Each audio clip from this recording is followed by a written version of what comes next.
Check on the other side. Everybody hear me okay?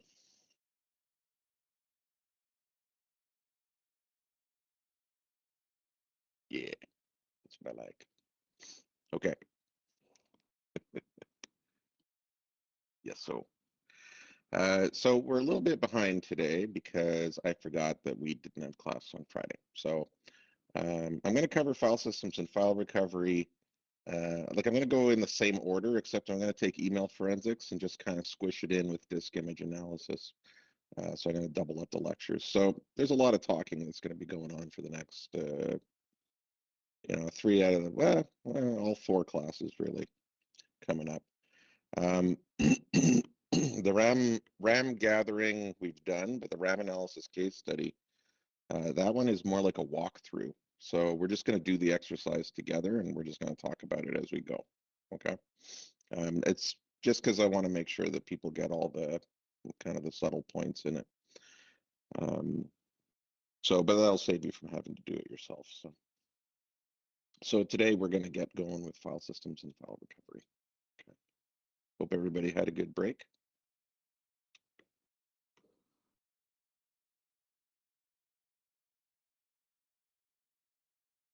Oh, it's a little slow this morning.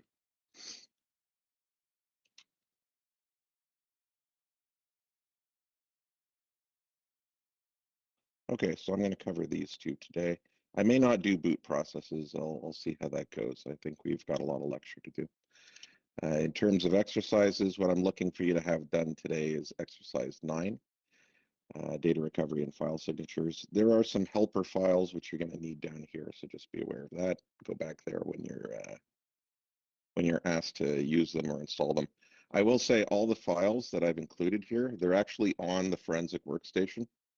So there's a C bin folder for all the executables, which is in the path, which you can just run.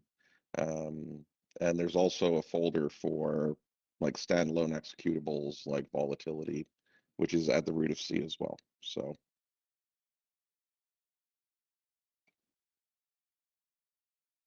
you only needed us to do exercise 5 before today, correct? What was exercise? Oh, that's the RAM? Yeah, that's correct. Was that really exercise 5? Wow. Okay, yeah. Yeah, so you should be, yeah, I don't think we're gonna do the disk capture right away. So let's just focus on data recovery and file signatures. But yeah, you're in a good spot. All right, let's do this thing. So we'll start out with file systems. Just to get the general background. Now, there's a lot to file systems. They're not, we're really just focusing on the Windows ones, like the ones that Microsoft actively uses quite a bit. But there are so many out there, and they have a lot of different features. So we're really just familiarizing ourselves with the ones that you're likely to encounter on a client workstation. And I'm not including the Mac ones, so APFS, HFS Plus, those aren't even kind of coming into it. They're a little more niche, but they're still encountered quite a bit. So this is like a dipping your toe into file systems in general, but it's a good coverage for Windows. Okay, so we want to look at the differences between the FATS and the NTFS file system. There are other ones out there that Microsoft uses, which we talked about in 2023, I believe. There's a resilient file system, that's one. And they actually do have some support for Linux file systems, but not out of the box. It takes quite a bit of tweaking. So this is what you're likely to encounter, FAT and NTFS. Okay. Now, what I'm going to be interested in is kind of talking about the different file system metadata and how that differs between NTFS and the various FATs, as well as just the properties of what properties files can have in terms of file names, how large they can be, how many files you can have, all that kind of stuff. This is not going to be focused on memorization, okay? This is all stuff that you can look up somewhere, but it is good to be able to understand why certain issues occur and certain weaknesses and strengths of the file system.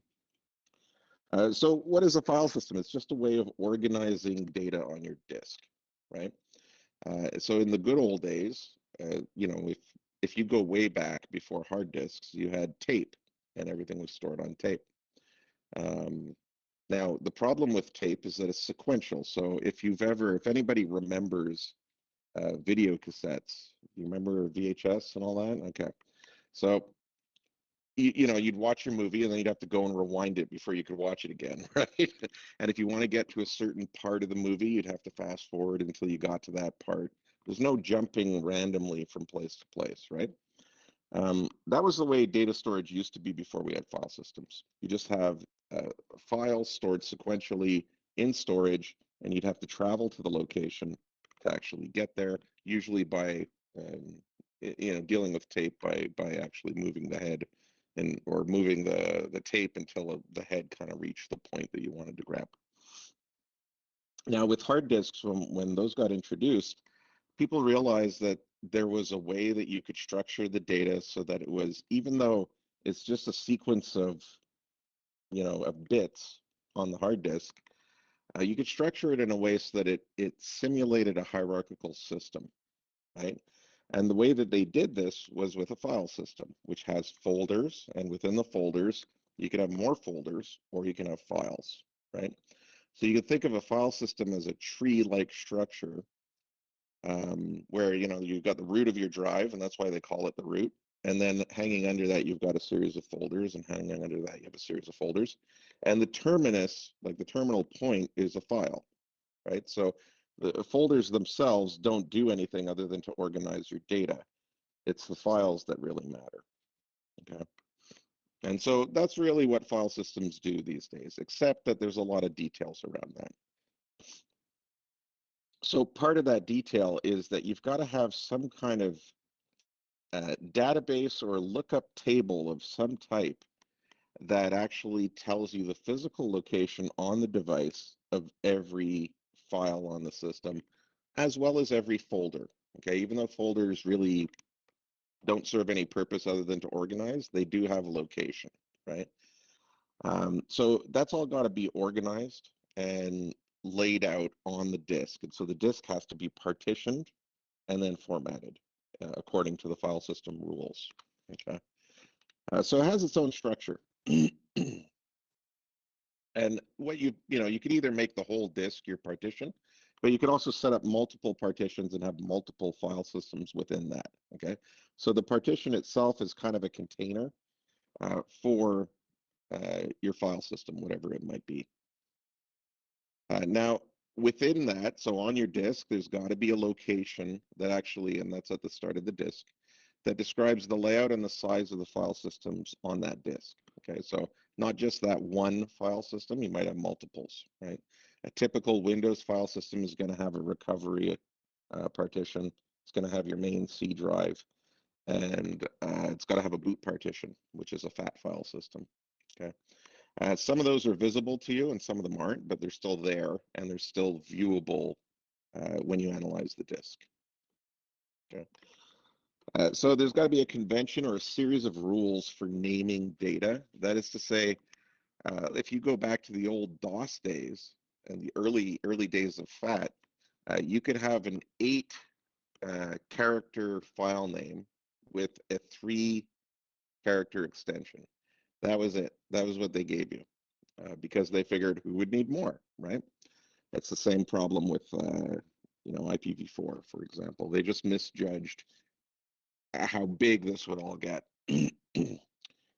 So that's kind of the classic way of naming things, and it's actually still supported in Windows 10 and Windows 11. So you can actually refer to a file by its old 8.3, 8 characters with a period and then 3-letter extension.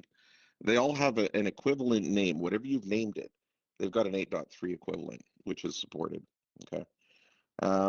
Now that's the early days of deciding on file names. Nowadays, with an NTFS file system, you can have a file name that's 256 characters, right?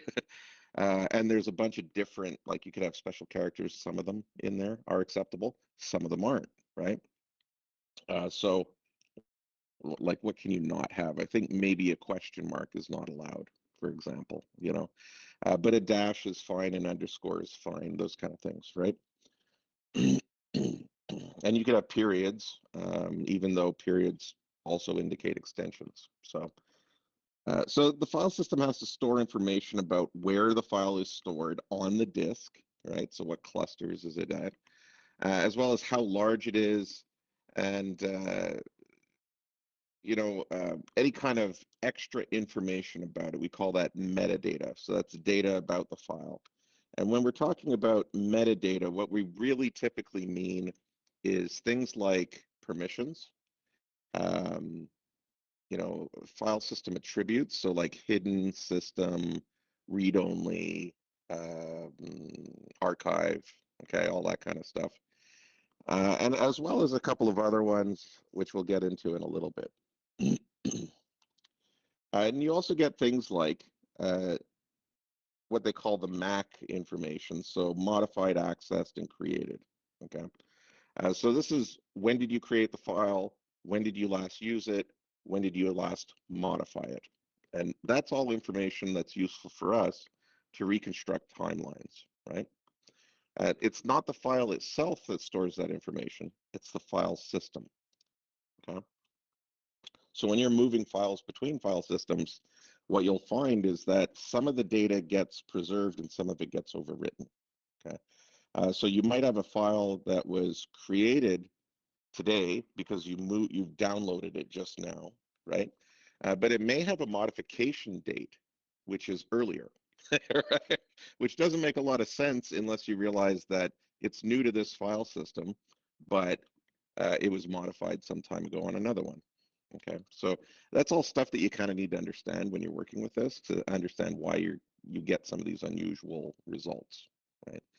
So the Windows file systems, you've got a variant of FAT of some type and NTFS. Those are the two big ones right now. In a server environment, you might have resilient file system, but really this is mostly what people are using a lot of the time. Okay.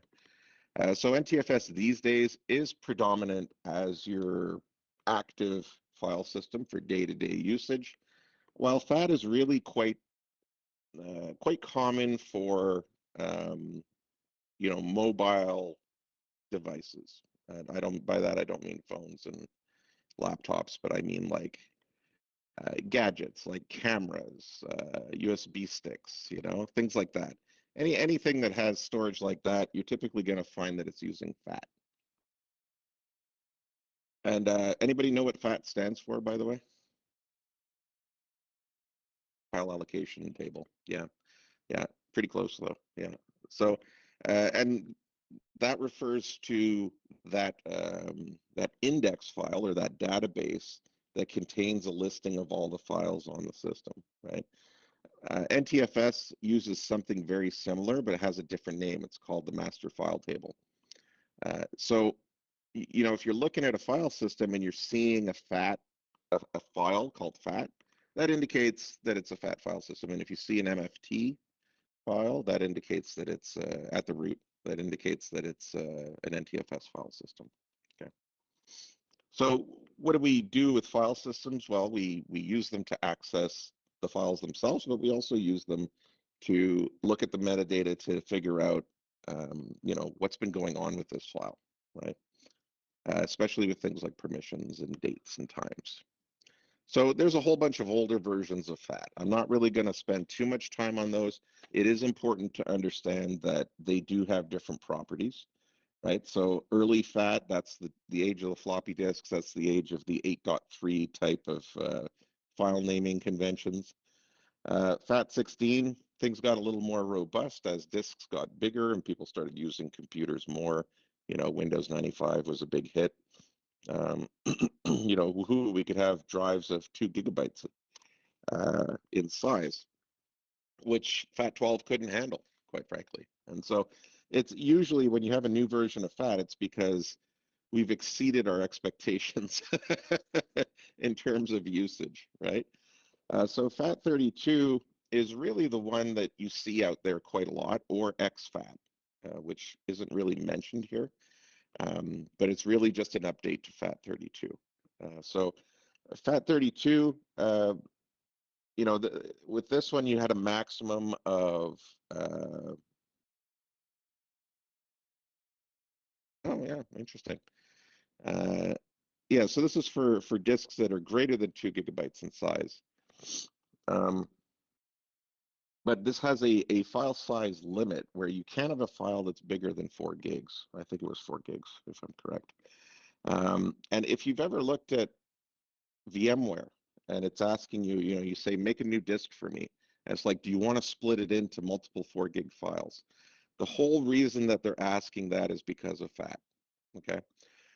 Because they know that run this on a FAT system, on a FAT file system, it won't be able to handle anything more than 4 gigs, okay? And so splitting it up into smaller files means that it will still function. It's not going to blow up. And if you move that over to an NTFS file system, it'll still work with multiple 4 gig files, or with one big giant file. But once you move it over to FAT, it becomes a problem, right? So you could lose data, or you just have a crash system, or it won't be able to launch it at all. Okay.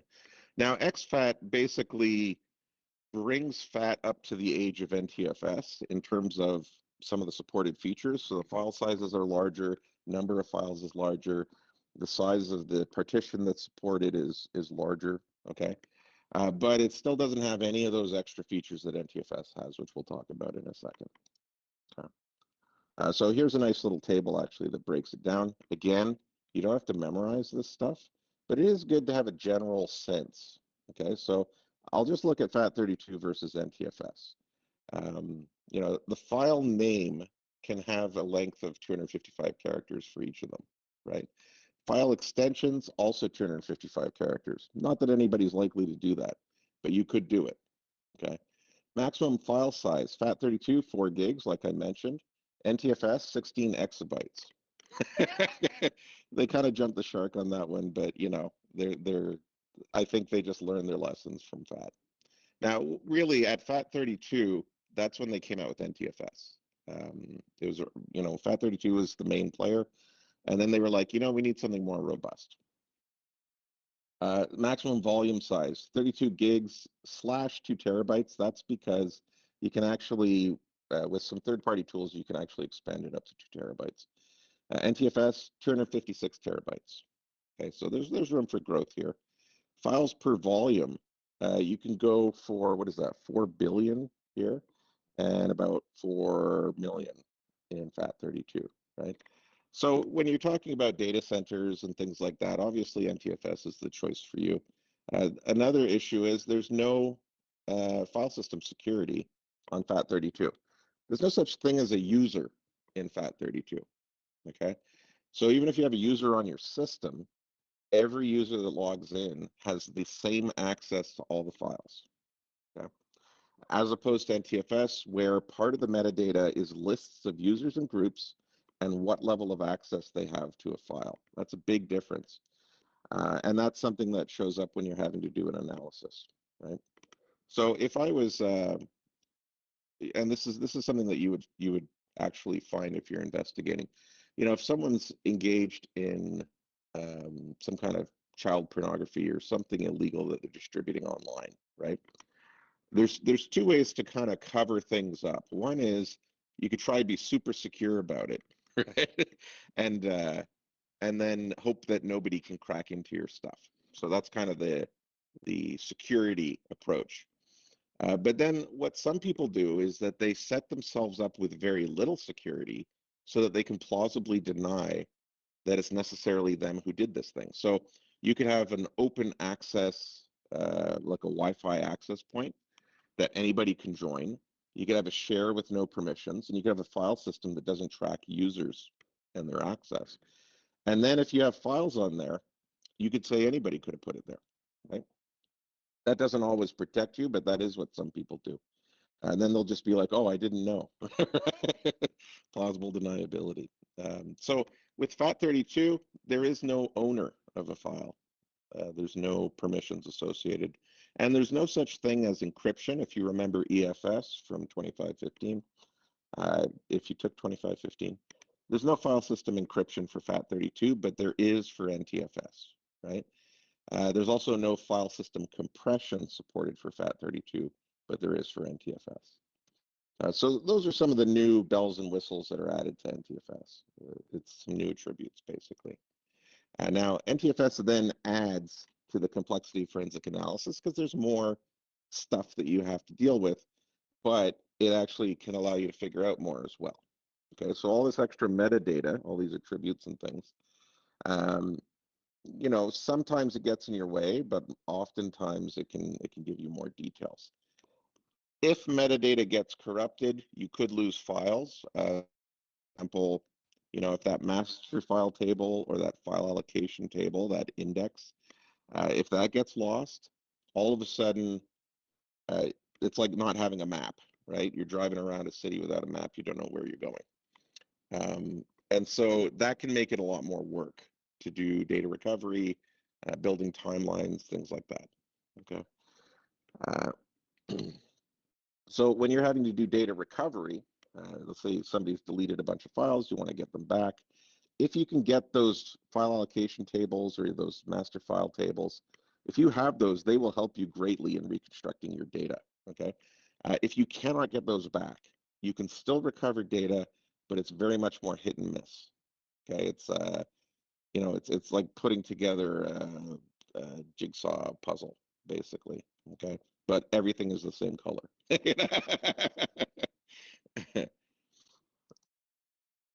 Okay, now one thing that can occur is something called fragmentation. I'll talk about that a little bit later when I get into hard disks. But fragmentation basically can cause files to get split up on your file system. So if you have like an ISO, say a large file, it may not fit in a particular location, so it may get split up into smaller pieces and shoved into smaller locations of available storage. That's something called fragmentation. If you have the master file table, it's got all those details, right? It says, oh yeah, that ISO, it's here in these 3 slots, right? If you don't have that file allocation table or what have you, then when you're doing a recovery, you're going to recover one chunk here, one chunk here, one chunk here. How do you know that they're actually part of the same file? Well, you don't. And so you're not going to be able to recover as many things, okay? Now, in terms of adding to the complexity of analysis, there's a few things which kind of can cause a bit of an issue. Compression can confuse recovery, although really it should just slow it down, I would say. I mean, we understand the compression algorithms. They just need to be applied, right? On the other hand, encrypting files, so using the encrypted file system or anything like that, that can truly be problematic. BitLocker as well, potentially, or VeraCrypt, or any kind of third-party tools. Any of those can really block an investigation, right? And so we know that with Gerhard, that you can kind of be pooched if you don't if you don't succeed in bypassing encryption. Okay, so the investigator has to know / obtain the key / password, right? And that was the challenge in that particular lab. There have been certainly cases where law enforcement was blocked because they just couldn't get a key. They couldn't compel the suspect to actually surrender the password to decrypt. But there are also cases where, with a lot of effort, they were able to crack passwords and get in. Okay, so it can be done, but then you have to understand the encryption techniques that are used. One of the things that can help is the fact that typically encryption keys on a live system have to be stored in RAM somewhere. Okay, so if you can get a RAM dump, there's a decent chance that you could actually locate and find out what that key is and then apply it to decrypt the whole thing. If you just have a turned off system, you may be out of luck. Okay. Now, they mentioned here in terms of added complexity, the fact that, here they're talking DFS, but the fact that we have data which is stored in the cloud, Not necessarily directly available on the file system all the time. Okay, that can add to the challenge a little bit. You know, if you have shares somewhere, then you got to chase those down, right? But it's doable. It just means that you have to get warrants and things like that potentially, or go to another system. Now, another issue is wiping techniques. So not just encryption. Encryption is one way of protecting things, but you can also just like zero out your hard drives, right? And that can make it very difficult to recover files. Not just zero out your hard drive, you can zero out just the part of the hard drive where a file used to be. So if we go back to Han Solo, you remember when you hacked into his system, you had to get that PDF file. A few of you probably clicked on it and it disappeared on you, right? And that was just one of my little Scooby-Doo circumstances there. Yeah. Well, okay, so what that was doing was it associated PDF files with the sysinternals tool, which zeroed out the space that that file occupied on the file system. Okay, and so not only was it being deleted, but it was being thoroughly deleted. It was being completely trashed, so that you couldn't get it back with the forensic investigation. Okay, and so that is something that people can do. You can wipe out the free space on your drive to make sure that nothing's recoverable. You can also wipe out the whole drive to make sure that nothing is recoverable. Okay. So what if FAT and NTFS have in common in terms of file system attributes? There's creation, modification, and access dates. Okay, it doesn't say who for FAT, but it will still track that information. But then there's also classic attributes like read-only, so not usually adhered to these days. The system property, hidden, and archive. So if I go to any kind of file system, I'll just go to my own one here.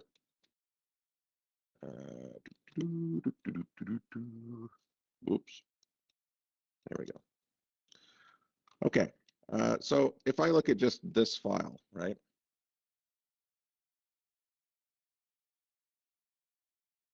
Here's the attributes, the old school attributes. Like I can make something hidden, I can unhide it, I could read it, I can make it read only.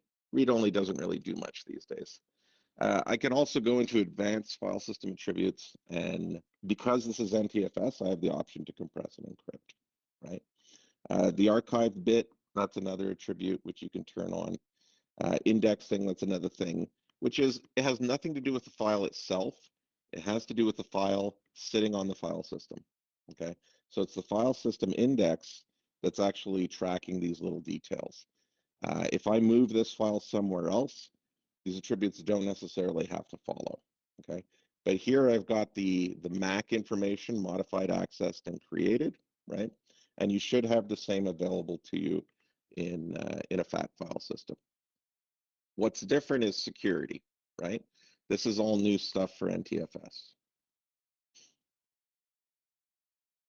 So NTFS only metadata, ACLs, access control list, that's the security side of it, the compressed attribute, and the encryption attribute. Okay. Now, getting into hard drives and the details about hard drives, we're going to start with the spindle drives, and then we'll talk about SSDs later. Okay, they are different beasts. Spindle drives. So when you're running VMware, it may be simulating one or the other depending on what you've deployed as virtual hardware. But spindle drives are really just disks spinning around with a head scanning it for magnetic values, right? And the values basically, they either turn into a 1 or a 0, like in terms of the strength of what the sensor says, right? So this is how we do binary data on a spindle drive. Now, to make it manageable, drive manufacturers break up disks into clusters, okay, and sectors. And so sectors are kind of the smallest unit. It's like the atoms of a drive. From the perspective of accessing content, you have to access them in sector chunks. Okay, multiple sectors will form a cluster, and it's really up to the hard drive manufacturer and the file system designers to kind of decide on what are clusters, what constitutes a cluster, how many sectors go together to form a cluster. Okay, so a file won't share a cluster with another file. This is kind of a rule of file systems. So if I have a 1K file, it's going to need some space on the drive, but the way that they allocate space on drives is in terms of clusters. Okay, and so if I have a cluster that's 16K, even though my 1K file only needs 1K, it's going to take up 16 because that's what it's got available to it. It's kind of like if you're getting lockers at an airport. Okay, uh, there's a certain minimum size that you can go for. You can't go any smaller, even if you don't need that much space. Okay, same thing with these files. So any space that's not used by a file is known as slack space. Okay, so let's say I have that 1K file, and then I've got an extra 15K, which are just sitting there looking pretty, not doing anything. They can never, as long as that file exists, that space can never be used by another file. Okay, so it's like lost space. That's why we call it slack. Okay, so here's an example of, in this case, we've got a file which is, you know, what is it, 768 bytes. Okay, so you've got a cluster of 2K, and that's made up of 4 sectors. Okay, when this file needs space allocated to it, it gets the whole cluster. This is slack space because it's not being used at all and can never be used by any other file as long as this file exists, right? And this is also another type of slack space, okay, which really is, it's a little harder to get at, I guess would be the right way to talk about it, because you'd have to load the data from the file and then look at what's left over right at the end here. If I was like loading this up to read it as a text file, let's say, none of this stuff is going to show up. Okay, all this space here, it doesn't, the application doesn't get access to it. If I want to actually gain access to it, I have to use something like a hex editor to directly access the disk. Okay, so why am I talking about slack space? Because when you create files and delete files, the way that a disk works is that if I say, oh, this file is deleted, it doesn't actually get deleted. It gets removed from the index file. So the file allocation table, the master file table, okay? And then it's just kind of marked as available space. But the system doesn't go and then securely delete all the data in there. It's still there, okay? So the only time that that data disappears is when I overwrite it with new data. Until then, I have this zombie data sitting around on my hard drive waiting to be recovered, okay? Now that's true for this entire file and this entire cluster. So let's say I deleted file.txt. This whole cluster becomes available, but I can still recover the data off of it, okay? Not only can I recover the data off of it, so I can recover this stuff, I can recover anything that was here as well, okay? Now you might say, well, there's nothing there because it's slack space, and that's true for this file, but what about files that used to be here before? Okay, so you can recover files multiple iterations later, or at least portions of them, after someone has deleted and overwritten them. Okay, so to give an example, I used to kind of play around with forensics a little bit, and what I do is I'd buy somebody's like old computer, and just as practice, I would try and recover what I could off of the system because they would usually wipe it, right? And every time you can get something back because usually what people would do is they would format the drive. They wouldn't really zero it out, you know. And so one guy, he was selling his, I think it was his was like an old computer of his that he hadn't used in a while.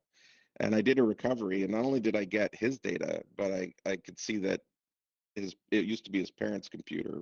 You know, like it had multiple copies of installations of files and user data. So, oops, what happened? There we go. Oh, I see. I must have hit on the link. So that's where data recovery comes in, right? When people think that they've deleted stuff, often they're mistaken, right? Or at least you can get partial data back. SSDs are a different challenge. So it's not that you can't recover data off of SSDs, it's just harder to predict what you're going to get back. And the reason it has to do with how SSDs are built. I don't know if you know much about this, but SSDs have a very limited number of write cycles, right? So, you might have, 100,000 writes on a disk, and you might have 4,000 on an SSD, okay? And so writing to the disk is costly. It kills your drive. Therefore, they want to write to it less often. And the way that they do that is that they set up in the firmware software that allows the controller to actually decide when data gets written, where it gets written, so that you don't get to decide that as the operating system or as the end user, okay? The SSD and the controller on the SSD is the one that's making all those decisions. What that means is that just because I think I put a file in a certain location on the disk, that doesn't mean that it actually listened to me. Okay, it's going to manage everything for us. So data may be less contiguous on an SSD just because it's making decisions that says, it's better for the drive's life if I don't put all of this together. And that's another reason why you don't defragment an SSD typically, is because putting them all sequentially, although that sounds great in terms of performance for defragmentation, it actually kills your drive more quickly. Okay. So SSDs still have slack space. They still use clusters, but it's not accessible to the OS directly. It's only through the SSD drive controller, which means that it's a little more hard to predict. So data writing methods on SSDs may overwrite slack space more frequently than would occur on a spindle drive, or less. It really depends. You don't know. But some recovery is still possible. Okay. Oh yeah, that was what I opened up. Okay. Okay, close that. Now I got one more to do. They're kind of related, so I'm going to treat it as a single thing here. So that gets us to file recovery itself, right? And that's what the exercise is going to be about. So we'll talk about some of the challenges here. Some of the things that people could do intentionally or accidentally. So when you're doing recovery, often it's accidental deletion or some kind of corruption. There can be cases of intentional deletion where you're trying to get things back because of a crime. Physical media failure, which is just another type of corruption, but it's just not software based. And then, you might be doing recovery to locate hidden data. We'll get into that in another section of the course a little bit further down the road here.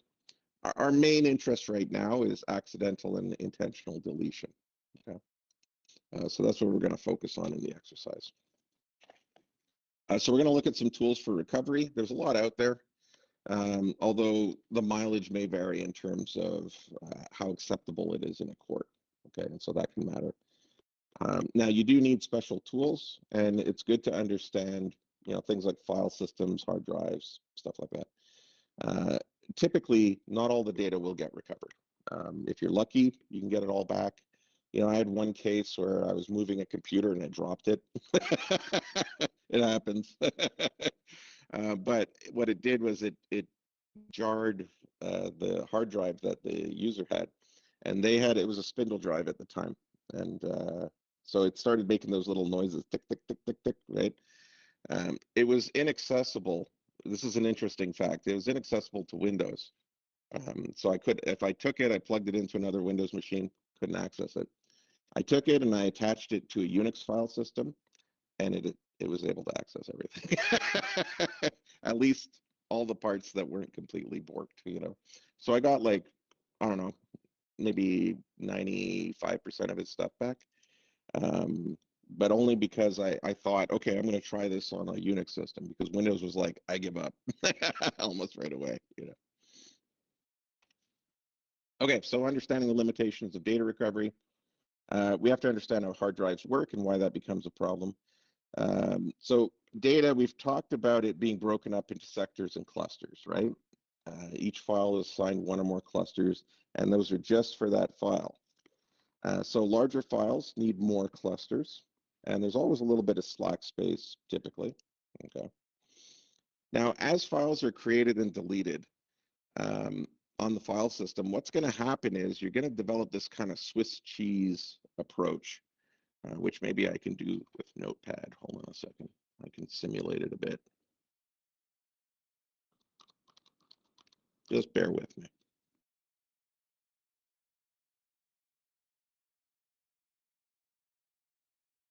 All right.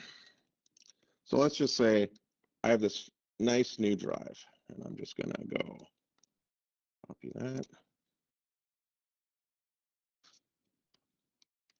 This is my little ASCII art version of a hard disk, okay? So you got a fresh drive. It's all zeros all the way down. And then at a certain point, you're going to create some files, right? So let's say that's your operating system. And all the data is contiguous, okay? So when you first do the install, everything's at the start of the drive. That's great. Then it's going to add a couple more files, okay? So I'll just go, this is just some of your user data, okay? And then at a certain point, some of your user data gets deleted by you, okay? This is the beginning of the Swiss cheese holes that are going to develop in your data.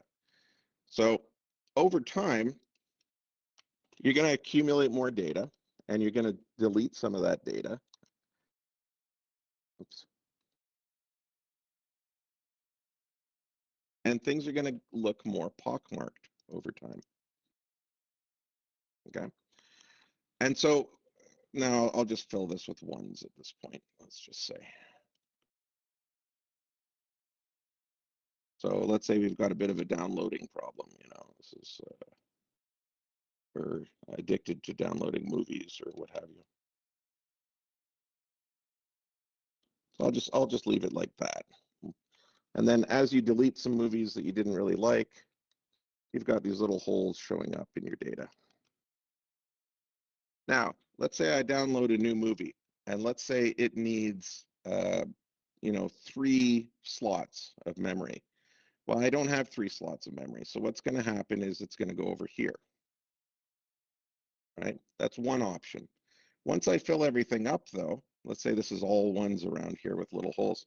If I have something that takes 3 zeros, like 3 slots, I can't fit it all in one place. And so what I have to do is I have to take that movie and I have to break it up into pieces.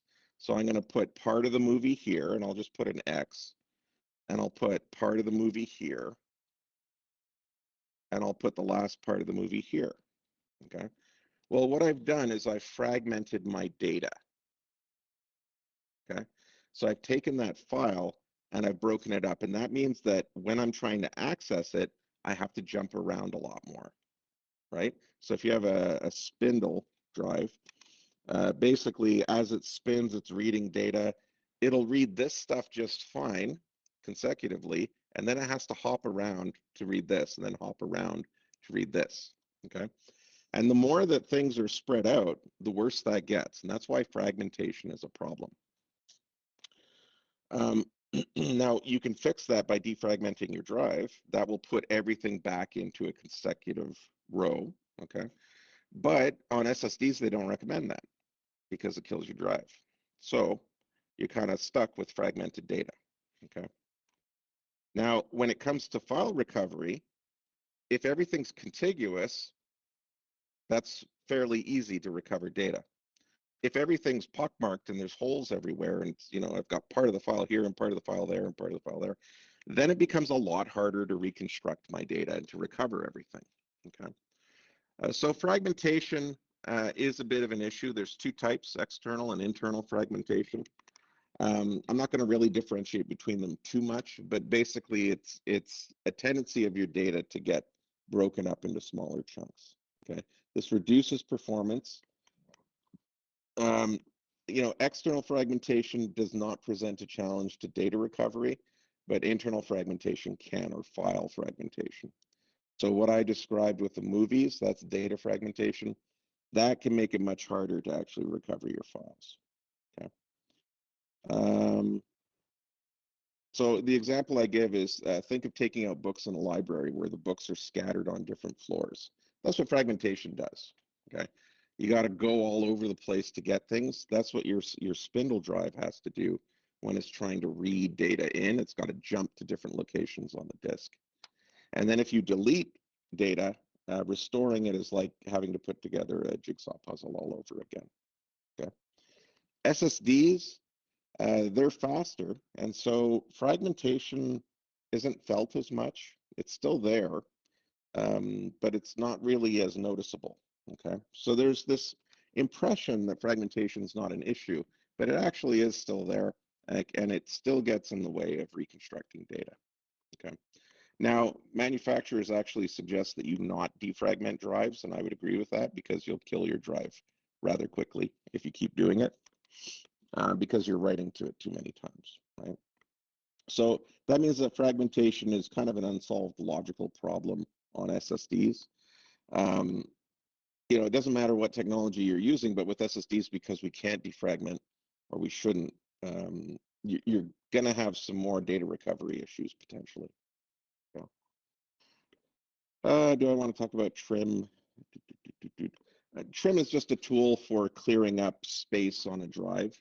It's handled by your drive controller. It's not handled by the OS. And it basically means that data could be deleted randomly without you really knowing. So what do I mean by that? I don't mean like it'll delete a file that you want, but when you actually tell the OS, I want to delete this file, it sets it to be deleted, but it's not necessarily deleted, right? With trim, the drive controller comes around and looks at things and says, okay, this area here is available for use. We're going to clear it out so that it can be rewritten too, okay? And that's something that the drive controller manages itself. So what that means is that we don't know exactly when that drive controller is going to decide to clear out that space. Could happen anytime. Let's say somebody, they've got bad data on their drive, like they've got some criminal stuff, and it's like a Gerhard situation, and they press a button and it instructs their drive to clear out all their data. Okay, and you're like, aha, I know how to stop this. Pull the plug. Okay. The problem is when you you take that disk out of his system, you put it into your own system, the drive controller still has the instruction to delete all the data. And so it will go ahead and do that regardless of what your operating system says, okay? So data can become unrecoverable just because the controller is the one that's deciding, not the OS, okay? So if it decides I'm doing garbage collection right now, as soon as you plug it in, it's going to do it, okay? So it's a crapshoot what you're going to be able to recover. There's usually something you can get back though. Now, let's say you don't have a master file table, you don't have a file allocation table, so you're reconstructing files one by one on the system, okay? That's where examining file headers becomes necessary. Now, if you remember with Star Wars, we had R2-D2. He had all those files. It was boop, boop, beep, beep, beep, beep, beep, right? Okay, they didn't have any extensions. And so because they didn't have any extensions, you're like, I don't know what to do with this file, right? Now, what did some people figure out would work rather nicely to solve that problem? I know a few of you mentioned there was a trick that you worked on rather than just opening it with Notepad. which was move it to Kali Linux, right? Move it to Kali Linux instead of like just this random file. It's now it's saying, oh, this is a PDF. Oh, this is a MP3. You know, move it to a different system. So Windows is dependent on extension names, so exe, txt, all that kind of stuff. If you don't provide that extension, it's like, I can't work like this. Okay. It's like, I don't know what this file is. You tell me how to open it. Linux, on the other hand, looks at file headers.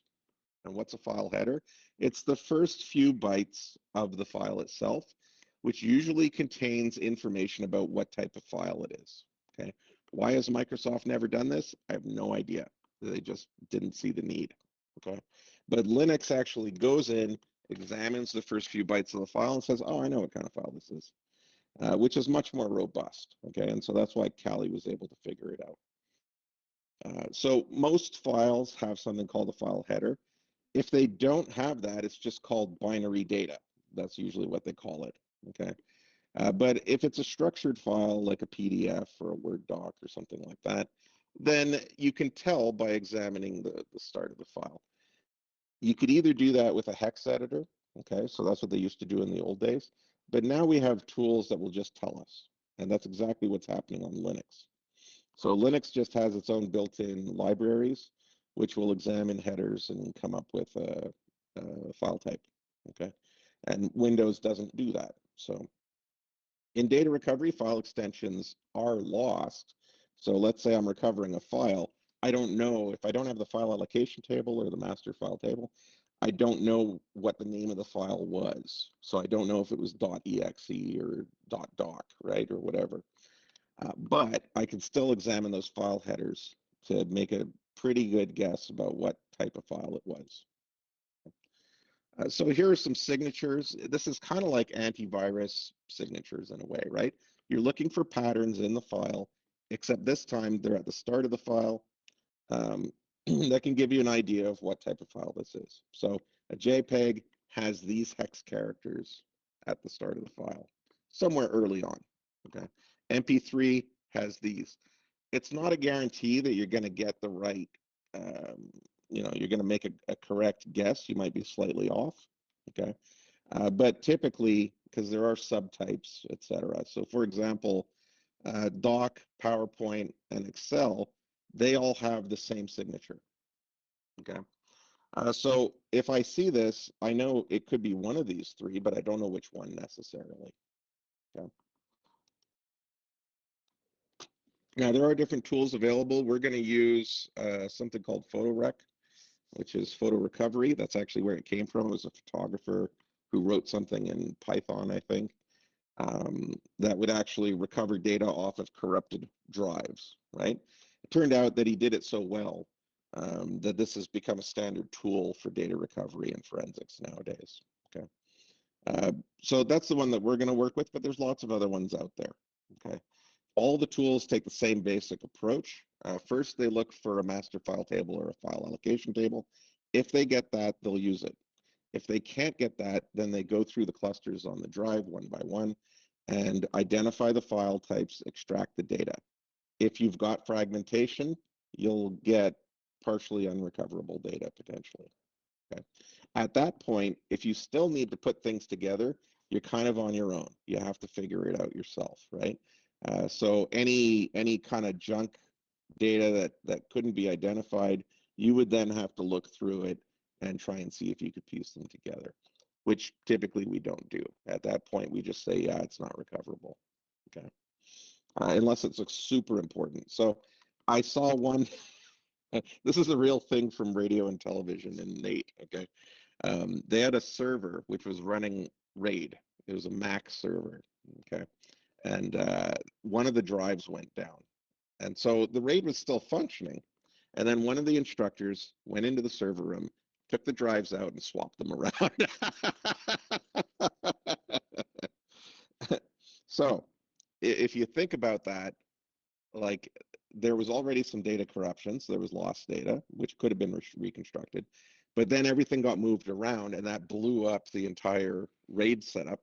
So they sent it back to the company that they bought the disk off, the system off of, and they asked if they could do a recovery, which I knew that they wouldn't be able to, because just going through the clusters on the drive, that's not going to help with the RAID setup. Identifying file types would help a little. You'd get a few things back, but mostly it would have been this manual process. And that company was like, no way. So there are times when you're out of luck. Okay. Some other examples, Photorec, I talked about, get data back, recover, total recovery, Norton Utilities, Disk Drill Basic. These are some older ones. You get enthusiastic coders who develop a tool that does recovery. The problem is you don't know how good the tool is, right? So there are a lot out there. Photorec has kind of achieved a decent standard. It's open source and it's well respected in the in the forensics community. So it's if you do use one of the other ones, it may actually get you back more information. It's just if you're going to use it in court, you want to use something that people aren't going to question you about incessantly. Okay, just something to consider. So that list could go on for a long time because there are a lot of people who are into forensics and coming up with tools. Now, we're going to be using Autopsy in a little bit here, but these suites of tools, they usually include something like this, okay? Whether they built it themselves or they're using someone else's, they're going to have this functionality, okay? You can usually get good results. Never ever promise somebody that you can get the data back. You always tell them, I will do my best. 100% recovery is not very likely. The larger and more fragmented the file is, the less likely you are to get it back. Okay, so you have less chance of getting an ISO back than you do a text file, basically. Okay, smaller contiguous files are very likely to be recovered.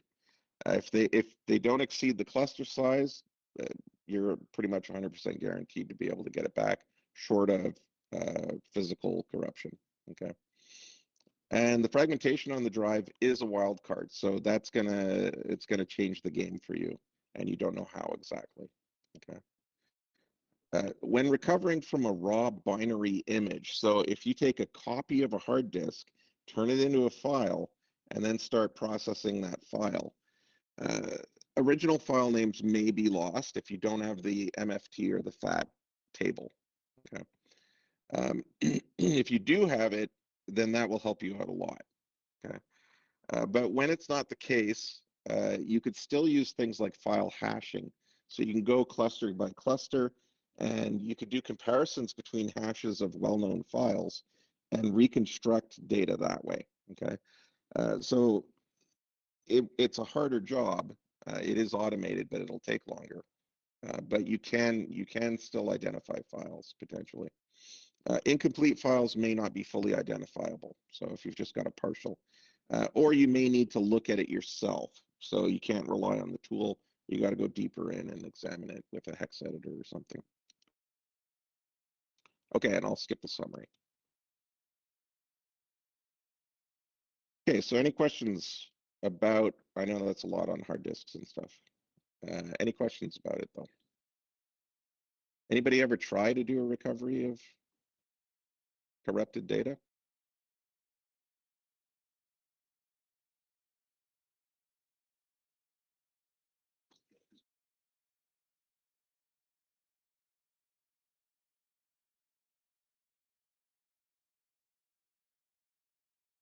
Tick, tick, tick, yeah. He's like, forget it. Okay. Not yet, but I might have to soon. Yeah, you might have to soon. So it is common for users to come to you. So Joseph was just talking about a boss coming with a drive that's making a ticking noise, right? There is a little trick. So if it was ticking, I'm assuming it was a spindle drive, right? With spindle drives, there's a weird trick. It's putting it in the fridge. Okay, take a drive that's not returning any data, wrap it in plastic, put it in the fridge for about 30 minutes, pull it back out, reconnect it up, and see if you can get the data. It works about 50% of the time. really weird. Don't put it in the freezer, but put it in the fridge and cool it down. And it's like I think it's got to be some kind of electrical conductivity thing where it's actually allowing for more. It's allowing it to read it more easily. You know, if the head is too damaged, it won't be able to do it, which is why 50% of them fail. But you'd be surprised. Like I've had people come to me with one of those, and again, I say no guarantees. Stick it in the fridge for 30 minutes. It's one of those little weird magical tech things. SSDs, again, that's a different story too. Okay, so for the assignment, yeah, it's funny. Like when you're ever in the situation, you'd be stressed, right? Especially if it's your data.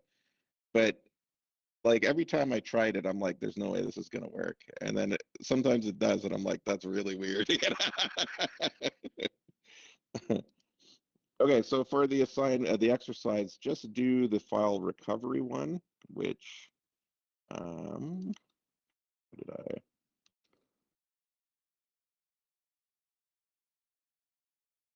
I think this needs a little bit of explanation.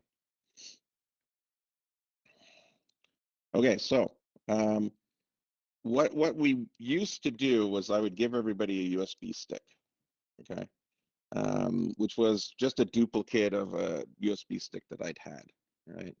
Uh, and I would put 15 files on it. They would have no file extensions, and then we would use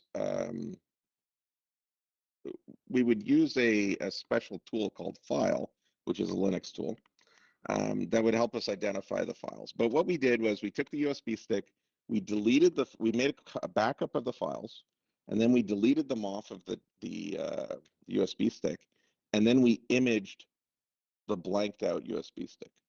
Okay, and then we took that and we tried to recover the data. Now, when the pandemic came, I stopped using USB sticks because nobody was in class. And right now I've just got Joseph. So what that means is that this first part we don't really have to do, okay? Um, we're not actually going to take an image, but I've still got all the data for you up on SharePoint for you to use, okay?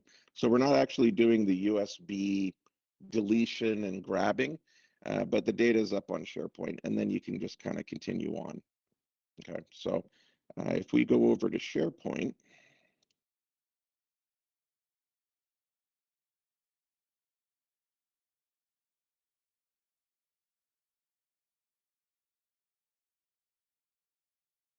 sure.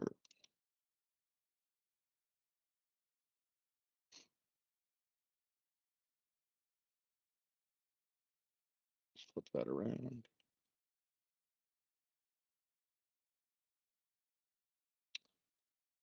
Okay, what do I got here? Under images, there's this USB deleted image, okay, which I tried to make this not too big. So I think how big are we talking about here? Yeah, 512 megs. So it's not going to take you too long to download, okay? There's also file types .zip here. This is kind of the backup that we took, okay? So when we took the USB, we'd make a backup of it, then we deleted it. This is the reference that you can refer to, which just shows you if you click into it, you'll see there's just a bunch of files in there, right? And so you use that as a comparison. So we're going to do hashing to do comparisons to see what's what. And what we want to find out is what is it that we can recover when we went and deleted that entire USB stick, okay? So this file here is the ones and zeros of that drive after we deleted everything. And we're going to see what we can get back. Okay? So make sure you check out Computer Forensic Images, get USB deleted, get file types too, and then proceed with the exercise. Anything that talks about grabbing stuff off a USB, that is your USB. Okay, there's nothing to do really. So you can skip. Let's see. No, you need to, no, I think I updated this really. Yeah. Yeah, so this is good to go. You just need those two files. Okay. And then just go ahead and have at it and see what you get. And it's kind of guided, so it'll kind of discuss everything with you. Like you see that we can figure out we've got some JPEGs, PNGs, etc. So it's kind of step by step. Okay. Any questions?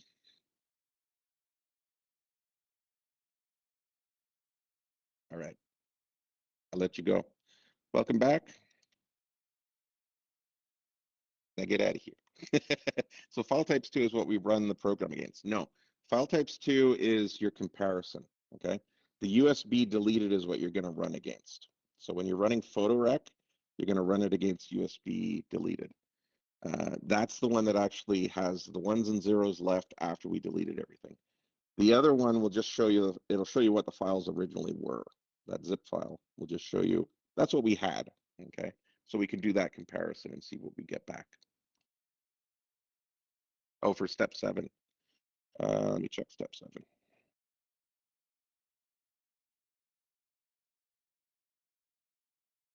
Yes. Yeah, for step 7, you want to run it against that zip file, that zip folder. And that'll give you each of the, it'll help you identify each of the files, right? What type they are. You could also just move them over to, as you know, Kali Linux. But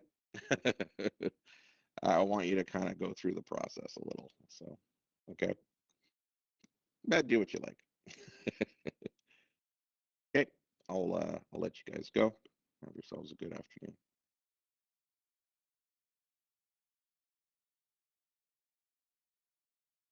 Yeah. Catch you later.